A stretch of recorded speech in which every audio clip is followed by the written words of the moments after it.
surface water bodies. And that's the bulk of why the overall assessment tool is being used. I'll take a few of them here. This question I've sort of already addressed when I was talking about the Encana spreading on roads, but this person's asking about wood carrier lot, which I believe is a business I alluded to with parking lot that was part of where that brine was, that produced water was spread. If so, when and who was notified? I mean, we caught wind of the whole thing at the same time. I said we did do analysis and we cleared this. We did not specifically test the wood carrier lot because this brine was spread numerous locations. It's all the same material, so it was tested in some of the locations, and that's all we did with that. The question here is, do you know about the gallons of mixture that disappears when drilling? And I'm not exactly sure what this is alluding to, but if you're alluding to the hydraulic fracture fluid, all the gallons of fluid that goes down hole, I mentioned that in a lot of states you get about 30% of that flow back water coming back to you over the first couple of years. In Michigan, what we're seeing is it's much less in the shale resources that we have, probably closer to 10%. The shale companies are actually, when they drill these and they complete the hydraulic fracturing, they've found that they get a better result. They shut in their wells for a while and they allow that water to imbibe or soak in the formation, and they get better return of gas over time. So they're seeing about 10% in Michigan. Every shale play is different. So water usage, water flow back return is different from state to state. The geology of these shale formations is different state to state, and it's even different across northern Michigan. So the answer to that question, really the short answer, is that other 90% stays in formation and may come back slowly as produced water over the life of that well, which might be anywhere from 15 to 30 years. This question is along the lines of the other one. What is the number of staffing reductions, leasing, enforcement personnel overseeing drilling activities in the last 5 years? We had a lot of retirement. So over a couple-year period there, our numbers were down. We're back staffed to where we want to be, and we've added a couple additional positions. Our orphan well program. Lou Shinneman is our district supervisor in southern Michigan here tonight. His position, we did have 2 people work in orphan well program. These guys sort of worked their way out of a job over a decade and a half, plugging wells, some of these legacy issues. So now we've kept 1 person in that program, and when Lou advanced, we converted his to a field position because we saw some increase in southern Michigan activity with a new discovery down in the Irish Hills. So we took his position, his FTE, and we moved it to a field position. My units in my section are fully staffed right now. Second part of this question, to what extent has the legislature and political pressure impacted drilling policy in this state? I've been with the Office of Oil, Gas, and Minerals in the last 14 months. So not a long time with OOGM, but I've not seen political or legislative pressure related to this this specific issue, the hydraulic fracturing or the oil and gas. We've been operating largely as we always have, with the exception of the supervisor instruction in May 2011, and then I would say that we've been doing a lot of outreach. We've been trying to get out and answer folks' questions. I've got one. It says, if the DEQ, and I think they meant to say DNR, took in $36 million in 2012, what was taken in profits by the industry? The state of Michigan lease for the oil and gas auction is a 1/6 lease, so we get 1/6 of the royalty. The company gets 5/6, but you have to remember that company has invested millions of dollars, or in some cases where the deep wells, billions of dollars, to get that well drilled and put in the pipelines and all the infrastructure and all that kind of stuff. So They may get 5, 6 of it, but they spend the money. The state of Michigan, all we do is hold the auctions and lease the land, and then that money goes into the department down the fund out previously the trust fund.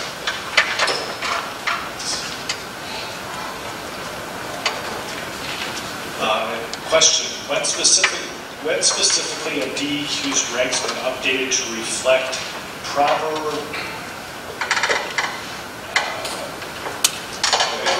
You got 500 questions, can't you find one you can understand?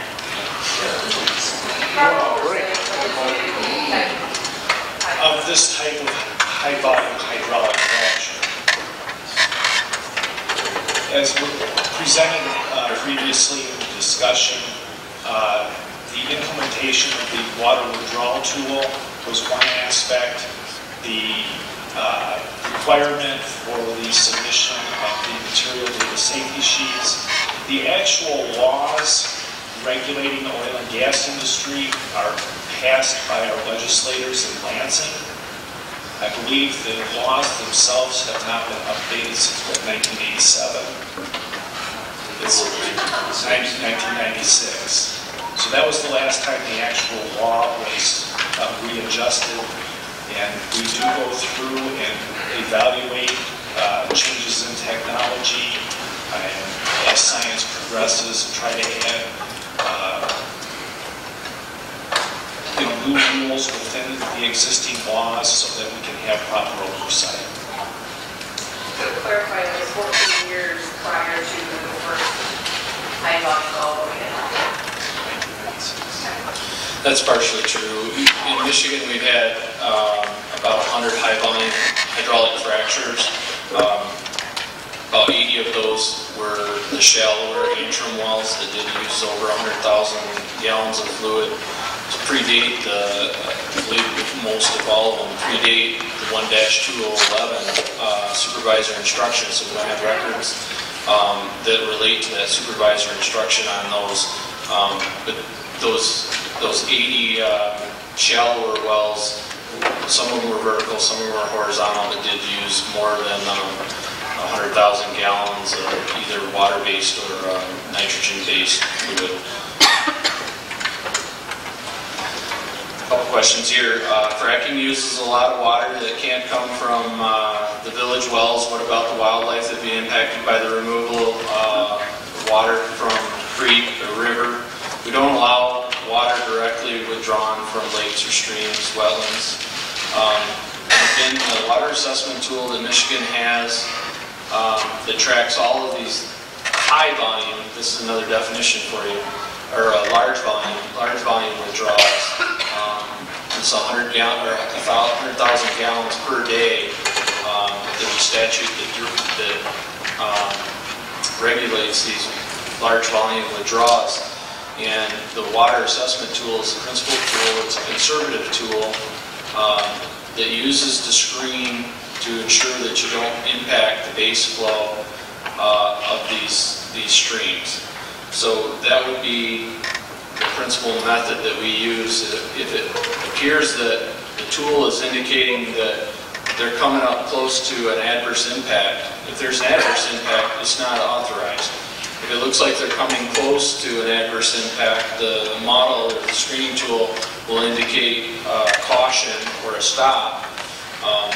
And in that case, you would move to a site-specific review where additional information is required and you have to verify that your distance will work out, your pumping rates, your durations, and that has to be approved by the Water Resources Division.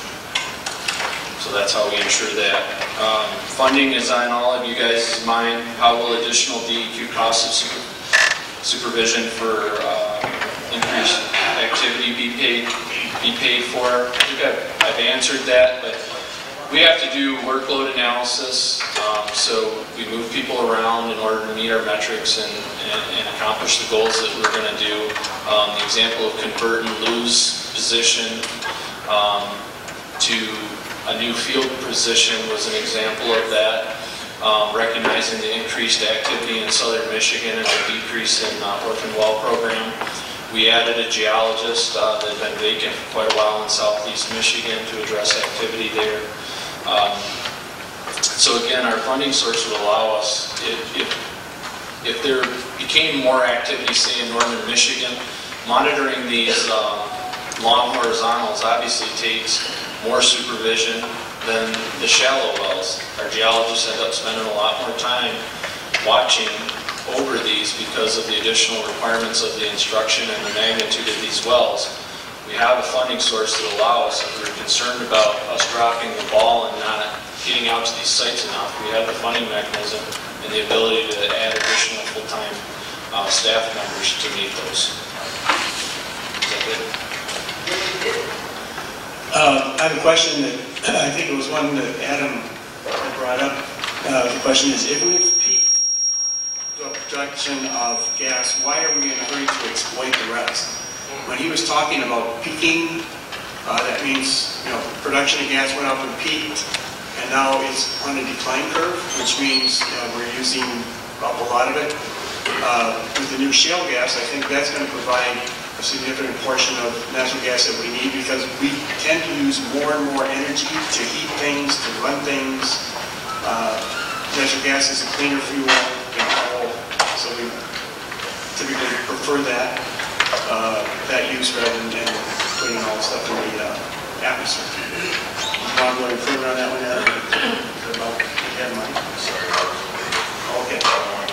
There's about the peak of gas minus what you rest. Yeah, well, these two questions go hand in hand. So by its name, the DEQ is for protection of the environment, yet Section 2 of the Part 615, which is Supervisory Wells statute that regulates the oil and gas industry, requires favoring the oil and gas industry, which definition is closer to the truth. So these sort of run hand in hand in a way, but to answer the first question, peak oil in Michigan was about 1978. The peak gas was 1996. So if you look at a graph of these, I didn't put it up there, it's busy, but we've dropped off quite a bit. And this goes to the staffing question too. We're down to about 1930 level of the number of permits. In the past, we've ran anywhere from 600 to 1,000 permits a year for new oil activity. Our program was down. The number of wells that are being applied for are down. Last year, we were about 185. Again, we haven't seen numbers that low since, I believe, the 1930s. We're not in a hurry to exploit the rest. The concept of, promoting, 615 promoting or favoring the oil and gas industry, there's this concept of waste, both surface waste and energy waste in our statutes, and it also includes the environmental waste. We are principally concerned with environmental waste, but oil and gas laws and mining laws are unique in the sense that they do have an extra dynamic where they recognize that minerals are mineral resources, whether it's oil and gas or metallics that Tom gets involved with. So from that standpoint, our statutes do look at the fact that if you waste them, but obviously it would be most environmentally protected to leave them in the ground and move them. That's the 100% most environmentally friendly thing to do. The world needs metals and the world needs energy. And to that extent, these types of statutes do, to that extent, promote the wise extraction of these if they can be done in an environmentally sensitive way.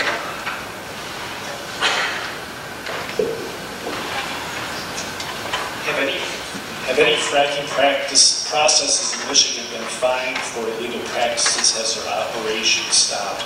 I'm not aware that there have been any fines levied on companies doing the high-volume hydraulic hydrofracking here in Michigan.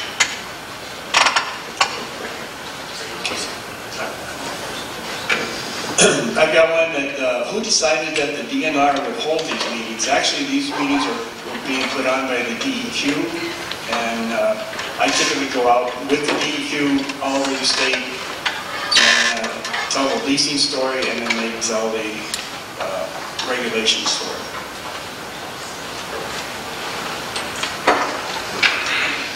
Please explain exactly what a deep injection well is and why it's necessary to isolate wastewater into them. is WW. An injection well, again, is basically the same anatomy as an oil and gas well, but where an oil and gas well is meant for hydrocarbons to come up to the surface, the injection well, largely the same, it's constructed the same protection, cement, steel, perforations down in the zone that you want to dispose of. Michigan has these zones down deep that are already wet. Once you get down below 300 feet or so, and out of these freshwater aquifer resources, our water is salty, briny. It is not fresh water, it's not safe to drink.